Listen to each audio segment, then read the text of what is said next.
мынау биылға шіркейлерге қарсы жұмыс шаралар басылып кетті.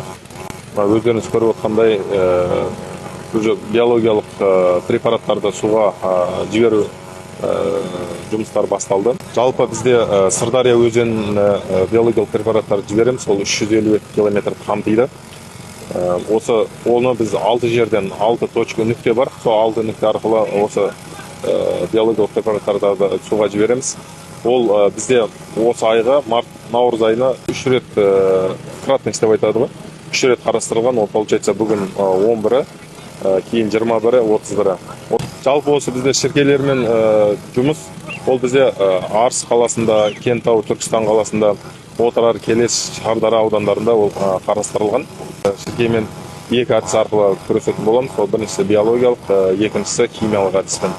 Бірінші биологиялық деп айтқанымыз ол тек қана Сырдария өзеніне ағызылады ол.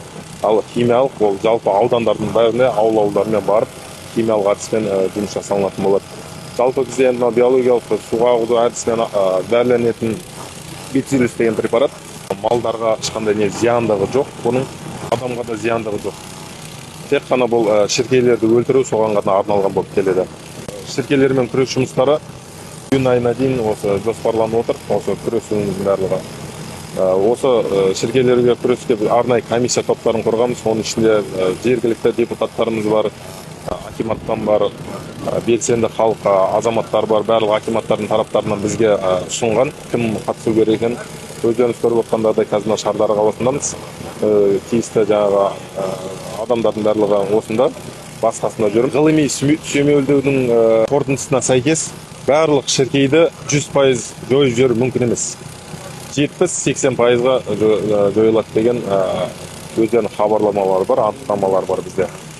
Биылға 676 миллион теңге облыс бюджеттен қаражат қаралған. Осы жұмыстарға оған бізде Сәтті түлік жауапкершілігі шектеулі серіктестігі жеңімпаз болып анықталған.